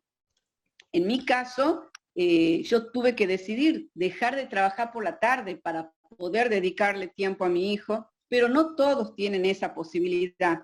Entonces, a través de este conversatorio, estaría bueno decirle a los papás que no tengan miedo, que a veces no vamos a poder con todo, que los chicos necesitan el acompañamiento de la familia fundamental, la aceptación, que es fundamental, y que siempre sean ellos los que decidan sobre sus hijos. Pero es fundamental también las terapias. Vos misma decías, Agustina, que ahora tu hijo tiene, no escuché bien, 12, 13, 14 años. O sea, quizás a esa edad ya nosotros podemos empezar a decir, esta terapia sí, esta terapia no, porque ya estamos más cancheras. Mi hijo tiene 10, cumple 11 en septiembre. Ahora yo ya estoy más canchera y estoy ya desde ya proyectando que el próximo año voy a ver qué terapias hacen. Pero en niños pequeños, con diagnóstico hace muy poquito tiempo, los profesionales son los que nos van a guiar el camino. Y después elegiremos nosotros, en función a lo que conocemos de los chicos, a mi hijo le podrá gustar más esto que lo otro, decidiré si hará igual Valeria, creo que también el tiempo y la manera de incluso a nivel sociedad, está evolucionando tanto y tan rápido, porque esto que mencionaba Fabián, incluso, digamos, las grandes instituciones y grandes referentes de la medicina hoy por hoy, incluso desde la primera infancia, están abocándose al trabajo de capacitar a los padres y a las madres, más que a delegarlos a terapeutas, porque la realidad, como decimos también, es que es muy difícil, a veces no todo el mundo puede llegar a las terapias, es cierto, no siempre están disponibles los buenos terapeutas en el lugar donde vivimos, ¿no? Como que claramente que las situaciones son múltiples y complejas, y también la cuestión del tiempo y la realidad personal de cada uno en su trabajo es diferente. A mí me ocurrió que yo me encontré llevándolo a terapias todo el tiempo, y eso hacía que yo no pudiera trabajar en otra cosa. Por lo tanto, yo le estaba dedicando de todas maneras mi día a Lucas, pero en malestar, porque a la vez se lo dedicaba a él, pero me sentía excluida de lo que estaba sucediendo, y no me daban herramientas para que yo fuera parte de ese proceso. Entonces me parece que... Pero eso lo tuviste que hacer. Obviamente al principio quizás nosotros también nos dejamos como que el terapeuta trabaje. Con el tiempo nos damos cuenta. Te quiero decir algo que a mí, por ejemplo, lo he visto mucho, es que cuando hablan de la capacitación de las terapias que sea hecha por padres, es muy gracioso, por lo menos a mí me parece muy gracioso, que en vez de esos talleres o capacitaciones nos den directamente a los padres, las capacitaciones le están dando a terapeutas para que esos terapeutas nos los den a nosotros. En Panacea, por ejemplo. En Panacea, los talleres que se están haciendo para capacitar a los padres, no nos dan a los padres, se los dan a profesionales para que esos profesionales nos los den a nosotros. O sea, estamos en la misma. Es un círculo. Yo creo que los profesionales jamás van a perder ese círculo. Perdón si hay algún profesional de la salud nunca van a perder ellos eso. Bueno, pero ellos pueden ser positivamente buenos multiplicadores. Yo desde ese punto de vista creo que debería Panacea, la verdad no tengo la seguridad, pensé que tenía directo para los padres, pero tal vez apunta a que justamente esto que contábamos, ¿no? Que tal vez la nueva función, y estamos hablando, a veces hay procesos, creo que todos vivimos de una manera tan adentro que no podemos verlos con perspectiva, pero que van sucediendo, ¿no? Entonces, tal vez dentro de 10 años, por ejemplo, la función de muchos terapeutas que hoy era enfocada en el niño, sea enfocada en el adulto, que es el cuidador principal del niño. Y esto es un cambio de paradigma que se va produciendo lentamente, en el cual ahora estamos inmersos, pero tal vez pasado un cierto tiempo vamos a ver que el enfoque cambia. Y eso no quiere decir que los profesionales van a dejar de existir ni van a dejar de tener trabajo, pero su trabajo va a cambiar hacia qué se enfocan, ¿no? Sí, Dios quiera que en poco tiempo sea todo más fácil para los chicos, llegar a las terapias. Hoy en día hay chicos que ni siquiera tienen terapia porque no tienen obra social. Entonces a esas familias nosotros desde TEA Padres siempre intentamos dar cursos, charlas, durante la pandemia fue así, pero bueno, muy lindo este vivo y Dios quiera que sea todo para los chicos, principalmente. Gracias y felicitaciones por el trabajo que hacen. Ya lo voy a leer, gracias. Gracias, y hacen un trabajo muy valioso. Sigamos, que estaba Susana esperando para hablar y Analía. Sí, Susana, seguía. Bueno, buenas tardes a todos. Bueno, yo primero quiero felicitar a Origami Multiespacio y TEA Padres por este vivo. Me enteré esta mañana e inmediatamente hice las averiguaciones y hoy estoy conectada, gracias a Dios. Primera vez que estoy escuchando todas estas opiniones y sugerencias, que excelente. Yo soy tía abuela de un niño de 5 años. Los padres no están porque están con ellos y me dijeron, participa vos. Yo lo invité a los padres y bueno, me dijo, participa vos y después nos comentás. 5 años tiene, a los 3 años le diagnosticaron, empezamos con la terapia, gracias a Dios somos 3 tías abuelas solteras y podemos colaborar con la familia y ayudar en todo. Por lo menos estamos 5 días a la semana en todo momento y después sábado y domingo lo dejamos para ellos, para que disfruten de sus 2 hijos, la nena de 10 años, que es excelente, alumna, etcétera, etcétera, pero bueno, y el nene de 5. Estaba de acuerdo con la señorita Valeria, la anterior, que decía, y yo puse en el chat, que lo primero es la familia. El acompañamiento de la familia lo estoy observando y lo veo a diario. Él a los 3 años, yo tuve que acompañarlo a la fonoaudióloga. Él vio la casa de la fonoaudióloga sin conocer y se largó a llorar, 3 años. Entonces yo dije, no lo dejo acá. La madre me insistió que lo deje, que ya le iba a pasar, etcétera, etcétera. A la segunda sección, porque nosotros tratamos porque tienen trabajo los dos, tratamos de colaborar en llevar y traer al niño de todas las terapias. La segunda sección yo dije, sigue llorando. Y después me dijo mi sobrina, tenías razón tía, el niño no va más a fono. O sea que el chico tiene que tener el feeling, o el niño o la nena, tiene que tener el feeling con el terapeuta. Si no, no sirve de nada. Él en estos momentos está con todos los terapeutas. Además, es un chiquito que está en escuela de jardín de 5, en escuela común, no tiene la sociabilización que tendría que tener, no habla todavía, está diciendo sílabas más o menos dispersas, pero él ve el colegio y lo primero es que se pone la mochila y entra a su jardín solito, va con la acompañante terapéutica, ¿no? Por supuesto. Y está feliz. Cuando él se cansa del jardín, a los 5 años se cansa, por ejemplo, entra a las 9 y tiene que salir a las 11:15. Él a las 10:45 se cansa, agarra su mochila, se pone y ya le pide a la maestra que se quiere ir del jardín. Pero eso le aceptan en la escuela porque se habló con todos, etcétera, etcétera. Aquí pienso que gracias a Dios tenemos una escuela comprometida con chicos con problemas. Después él también, a los 5 años, no termina de descansar. Que yo tengo 65 años y tengo que lidiar a todos lados con este niñito, que por supuesto soy feliz al lado de él. Camina, me lleva a la plaza, sabe la plaza porque él vive en un country. La cama elástica que tienen en la casa, llego yo y a subir a la cama elástica y a jugar con él. Hace natación y hace quinoterapia. Y además va a gimnasia artística. O sea que es la felicidad. A lo mejor la gente que está escuchando en estos momentos dirá, ¿qué cantidad de actividades?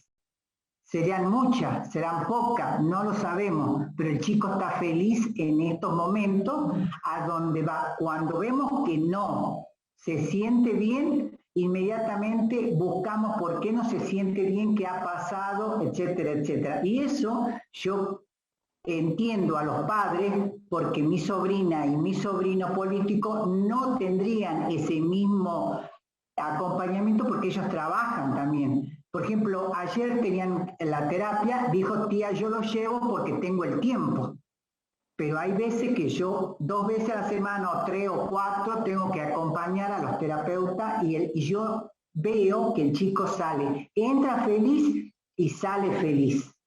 Ya cuando veo que hay una situación muy distinta, ya empiezo a hablar con los padres y los padres son los que hablan con los terapeutas. Pero siempre, gracias a Dios, hasta ahora estamos con un equipo donde hay muy buena conexión. A los 4 años, el año pasado tenían un equipo, acá en Tucumán, un equipo famoso, y la fonoaudióloga, creo que es del equipo, dijo, el chiquito tiene que repetir en el jardín de 4.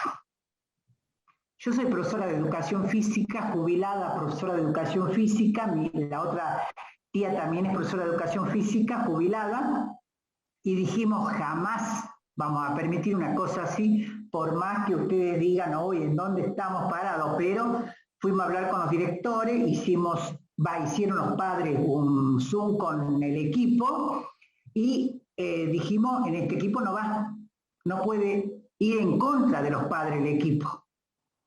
Entonces yo dije, no, los padres es lo primero. Y la dirección de la escuela dijo, no, si ustedes los padres lo quieren hacer repetir, repite. Pero si ustedes dicen que el niño tiene que estar en 5, entonces los padres dijeron, pero ¿qué opina la dirección de la escuela? Que tiene que estar en 5 años. Entonces listo, se quedó en 5. Por supuesto que el equipo se enojó. Pero bueno, hoy no está ese equipo. Hoy tiene otro equipo que parecería hasta ahora que está feliz él con su equipo. Qué importante, Susana. O sea, todo lo que acabas de contar también tiene que ver con todo esto que dijimos, ¿no? O sea, con esta capacidad de poder estar en sintonía con el niño, de escuchar y de poder validar este derecho que tenemos a elegir. O sea, no todos los tratamientos están bien, no todos los equipos son, y ni siquiera un juicio de valor. simplemente no todos necesitan estar alineados con nuestra manera de pensar y de sentir, y con nuestro hijo o nuestra hija en particular, que son únicos. No estoy haciendo propaganda del libro, pero siempre cae la misma palabra, que de hecho es la de este libro también, que cito tanto, porque así lo es Fabián, y así lo es Augusto, y así somos todos, en esta idea también, que no perdamos de vista un diagnóstico, o sea, no nos agrupa, o sea, el diagnóstico de trastorno del espectro autista, o sea, es como decir que somos argentinos, o sea, la diversidad que tenemos en esta población es la misma que existe dentro de ese diagnóstico. Es extremadamente amplio hoy por hoy. Por lo tanto, es imprescindible que nos enfoquemos en conocer a esa persona, qué es lo que le molesta, qué es lo que le hace bien, qué es lo que necesita, y que no perdamos de vista que lo más importante es su bienestar socioemocional, y como dijo hace un ratito Valeria, somos los directores de ese equipo, porque somos los que vamos a estar siempre y los que tenemos esta última decisión de decir, bueno, no, esto no está funcionando, elijo esto, o no me quedo con esta negativa porque yo siento que mi hijo puede otra cosa. Me parece súper importante que además habilitemos esta idea, porque tal vez otros lo sienten, pero a la vez tienen miedo de ejercerla, ¿no? Quería hablar también, Analía. Bueno, muchísimas gracias y los felicito. Gracias, Susana. Analía, que tenía todavía la manito levantada, ¿no? Ahí está. Sí, es que no podía con la cámara, y es que estoy con barbijo porque estoy resfriada. Ah. Sí. Bueno, ¿qué decir? Me quitan todas las palabras, ya hablaron tanto, dijeron tanto, pero tengo en mi hojita anotando como palabritas sueltas que engloban ciertos contenidos, ¿no? Arrancando por lo que dijo, lo dijeron de origami, hablando del proceso, de una mamá, un constructo, un largo camino, también retomando lo del diagnóstico, el duelo, la búsqueda, y también pensando en que todo esto del autismo tiene que ver también con un tiempo de observación, ¿sí? Los padres van, y vamos, mamá también, de un niño de 10 años con diagnóstico, digamos, seamos realistas, con sospecha de TEA, con otro diagnóstico en realidad, pero con un nuevo estudio, un nuevo abordaje, ya se confirma un diagnóstico en Asperger. Bueno, este tiempo de observar que tienen los padres es lo que los lleva a buscar, ¿qué pasa? ¿Qué hay? ¿Sí? ¿Cómo llegamos a esto? Por la sospecha, ¿sí? Empezamos a buscar, algo no sé, es raro, no habla, no mira, sí mira, dice poco, no dice nada, hace mucho, no hace nada. A diferencia del común denominador del TEA, que suelen tener conductas más bien llamativas, disruptivas o de otro tipo, mi hijo era el niño demasiado dócil, muy bueno, muy tranquilo. Mi hijo estaba en el otro polo, ¿sí? Entonces, mucho más difícil encontrar un diagnóstico. Cuando es un niño que no da molestias, no lloraba de hambre, no lloraba de frío, no lloraba de nada. Entonces era como, le dabas de comer en horario, lo cambiabas en tiempo, en forma. Era el niño, no daba problemas. Entonces estaba yo del otro lado, no tanto del nene que suele ser, digamos, más común. Ahí me ubico yo en ese tipo de mamá. Vuelvo al tema. El tiempo de la observación, llegar al profesional, al diagnóstico, al duelo por el diagnóstico mismo. Luego del duelo entrar en esa búsqueda, ¿qué hago? ¿Cómo hago? ¿A dónde voy? ¿Quién me orienta? Me dicen que hay equipos, voy a los equipos, busco orientación, ¿sí? Cuando busco esta orientación, ya me encuentro en un proceso, ¿sí? Como hablaste en algún momento, Agustina, tu proceso fue de años, tu búsqueda fue de años. Yo al tema del autismo y los terapeutas y los centros o no los centros a los que se pueden llevar a los chicos, los tomo como el zapatito. Si no te probaste el zapatito, no sabes si te queda cómodo. Por ahí en el grupo pertenezco al grupo de Padres TEA también, participo de vez en cuando. Si no te probaste el zapatito, no sabes si te queda. Lo dijo recién esta tía abuela.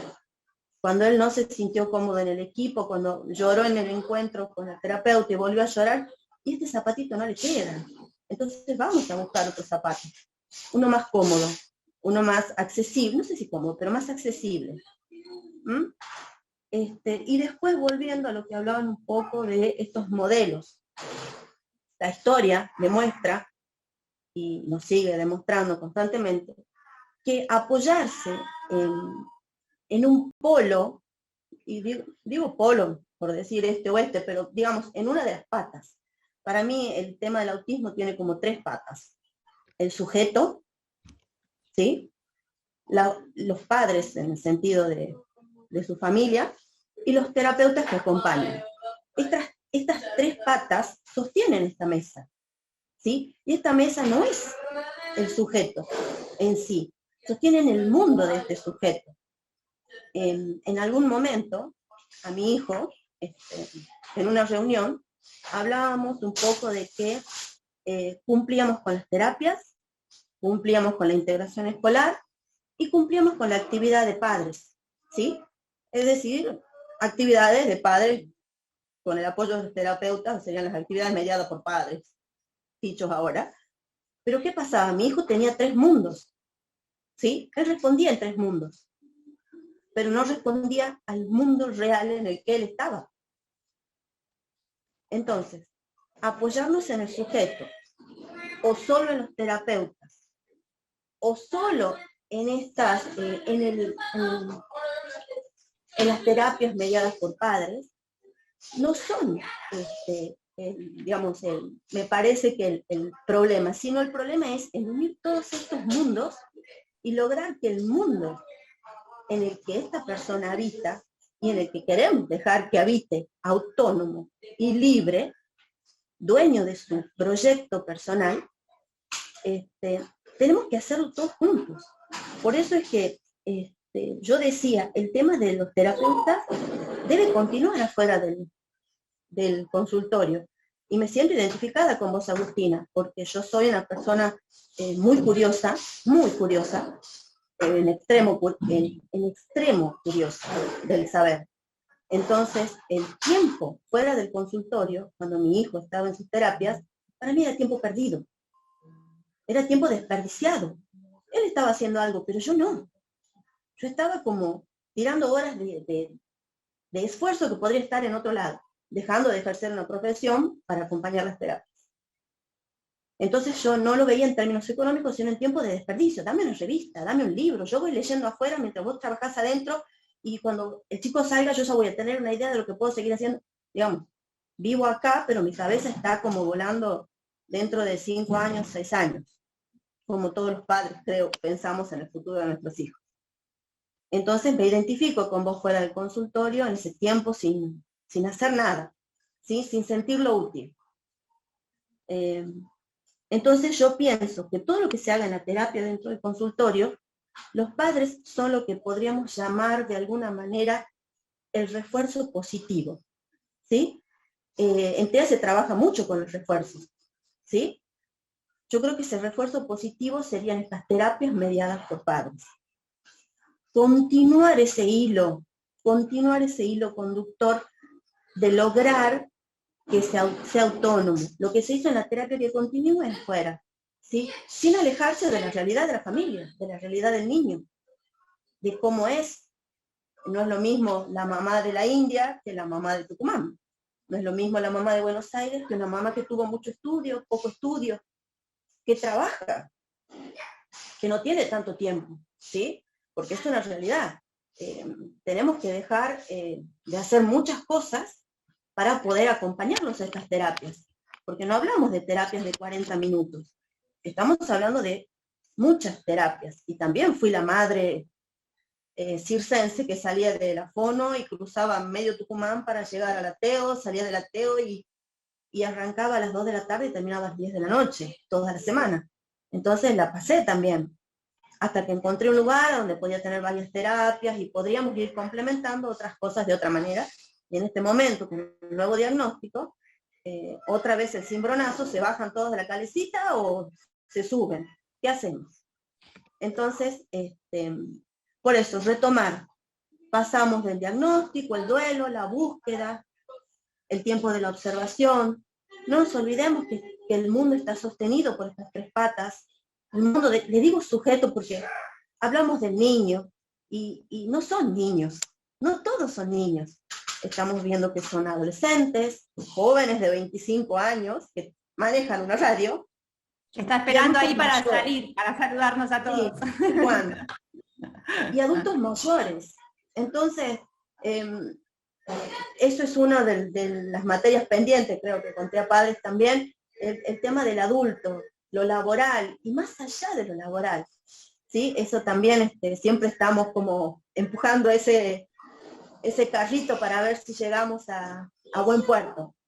Y bueno, pensar en eso, que ni las terapias, ni los padres, ni el sujeto solo, ni todo eso va a funcionar si no estamos pensando en que todo eso es un solo mundo. No son cumplir terapias, cumplir padres, seguir acá, seguir allá. Me parece que el equipo nos puede orientar, y sí estoy muy de acuerdo en poner en jaque al equipo, ponerlos en jaque, en real jaque, porque pueden saber mucho, pueden haber estudiado mucho, pueden tener todos los títulos que quieran, pero no sé si son el zapatito que le queda a mi hijo. Claro, sí, no se trata de poner en jaque, me parece, Analía, sino de simplemente traer nuestras necesidades a la mesa, o sea, a esa mesa, para que puedan justamente, de no tener miedo de este diálogo también, ¿no? A veces, cuando la pregunta no existe... Muchas veces de los terapeutas, que sí, los cuestiones, les cuesta mucho ser cuestionados, les cuesta mucho, y les duele, lamentablemente, y lo digo porque lo siento así, les duele que uno cuestione, hablando de terapeutas y médicos afamados, acá de primera línea en Tucumán, les cuesta mucho ser cuestionados, y es como que no ponerlos en jaque, sino como que les mueve el piso. Están acostumbrados a tener una mirada, y a que los padres sean muy dóciles ante su consejo, y muchos de los padres ya tenemos este proceso y este largo camino, entonces no estamos tan desorientados. Y queremos y debemos ser partícipes. Creo que eso no es un derecho solamente, es un deber, una obligación, y desde el momento que elegimos ser padres, nos tenemos que hacer responsables. Y la responsabilidad significa desafíos, ¿sí? Y algo que dijo una conocida, Brenda, del grupo, cada desafío es una oportunidad. Y creo que con eso dejo de molestar. Cada desafío es una oportunidad para aprender, para hacer más, para pensar, para reflexionar, sobre todo para buscar y reflexionar y buscar puntos de encuentro y equilibrios. Yo sé que todos somos distintos en esto, y es lo bueno, es lo genial, y la experiencia de unos hace que la meta de otros esté cada vez más cerca. ¿Sí? Creo que vamos por buen camino, no estamos mal, estamos y seguimos hacia un norte, creo que estamos recontra mil re bien ubicados. Cada vez me doy cuenta que sí es así. Al principio también me sentí muy desorientada, pero veo que el norte está y está muy claro. Muchas gracias, Analía, muchas gracias. Quiero muchas reuniones más como esta, por favor. Ojalá. Quiero dos cosas. Perdón, primero que nada, le quiero dar la palabra un segundo a Juan Manuel, que sí, si hubiera sido mi hijo Lucas, o sea, ya hubiera revoleado la computadora por la ventana, porque hace 15 minutos... Sí, llevaba una hora sin hablar acá. Perdón, Juan Manuel. Y disculpen por salir del Zoom sin querer. Disculpen, puse salir de la reunión sin querer. Queríamos saludarte y decirte muchas gracias por haber participado, Juan Manuel. Acá también está mi papá, porque se quedó sin batería en el teléfono, así que lo tengo acá al lado. Agustina, Fabián y a todos, mil gracias. Bueno, Fabián me sigue debiendo un asado hace 2 años, una intimidad. Y regala un niño llamado Juan Manuel. No, eso no, eso no me metas porque no. Bueno, muchísimas gracias. Y quiero, está Verónica hace un tiempo largo también esperando para hablar. Vamos a cerrar con ella, te pido la pregunta de ella y cerramos, porque la verdad que en general tratamos de que no se extienda tanto, porque sabemos que todos tienen un tiempo limitado y que tienen que volver a sus familias y a sus vidas. Gracias. Verónica. Sí, buenas noches. No, yo te voy a ser muy breve. Sí, soy mamá de un niño con autismo, tiene 5 años, se llama Juan Cruz. Asiste al jardín común, va a un jardín del partido de Morón, nosotros somos de La Matanza, tiene su DAI, su docente de apoyo a la inclusión.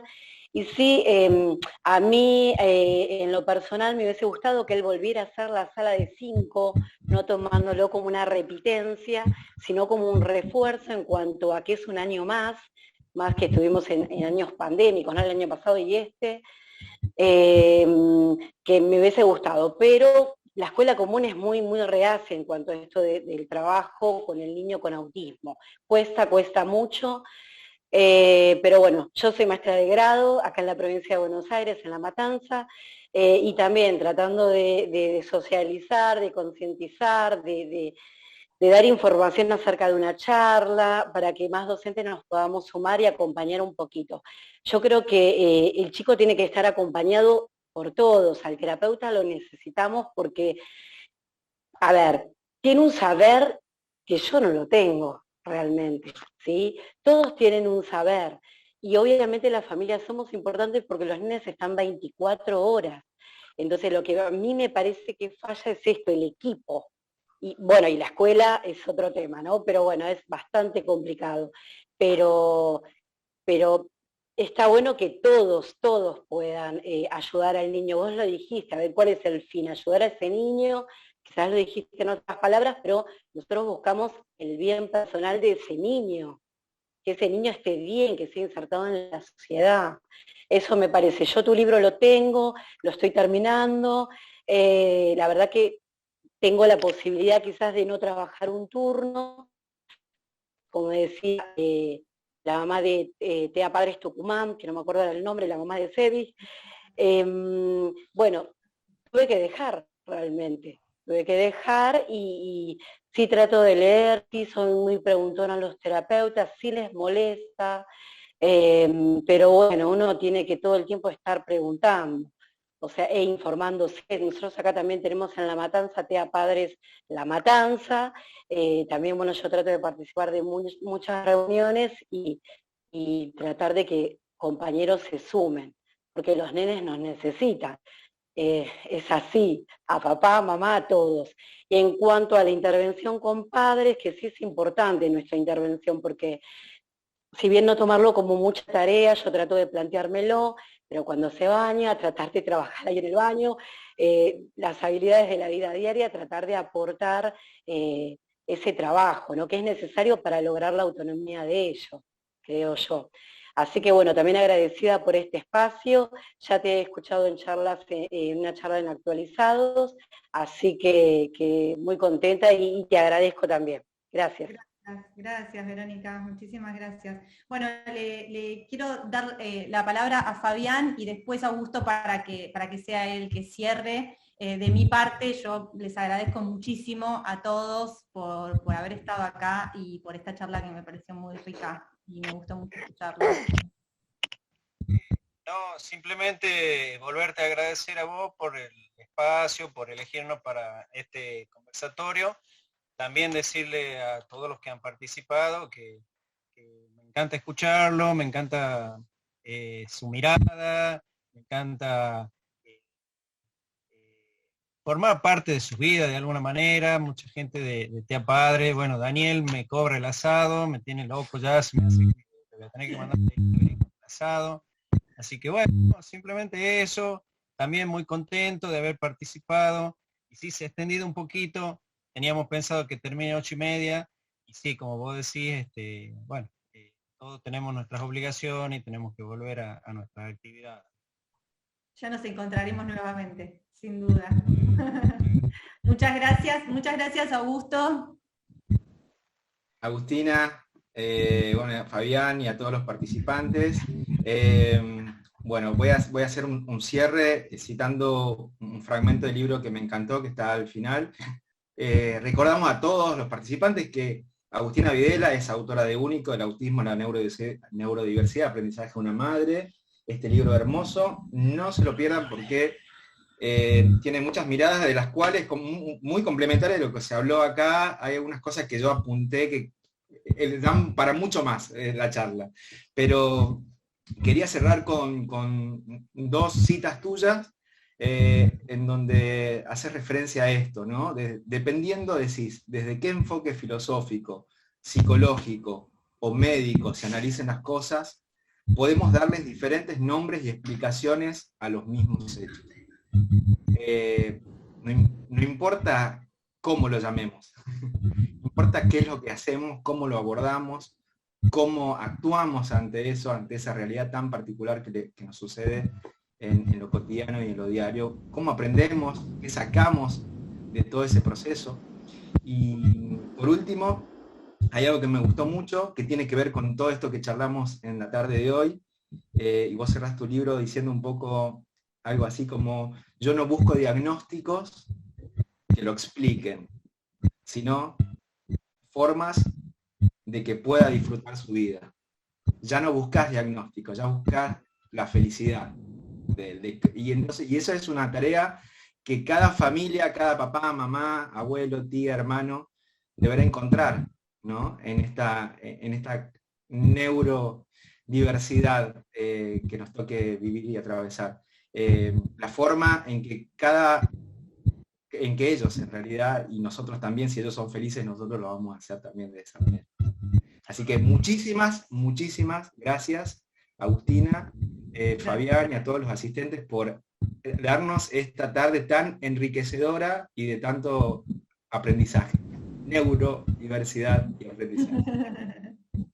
Bueno, Gracias, Nadia. Muchísimas gracias a todos y a todas. En unos días le vamos a estar mandando por correo un poco de lo que charlamos hoy, información, y si hay algunas personas que sé que no se habían inscrito, que entraron con el link, si quieren recibir este correo, lo que pueden hacer es o mandarnos un correo a unicoaprendizajesdeunamadre@gmail.com, o en las redes sociales, en Instagram y en Facebook, nos encuentran como Único Aprendizajes de una Madre. Y ahí nos mandan el mail y nosotros los agregamos a la lista, así les pasamos toda la información. Muchísimas gracias.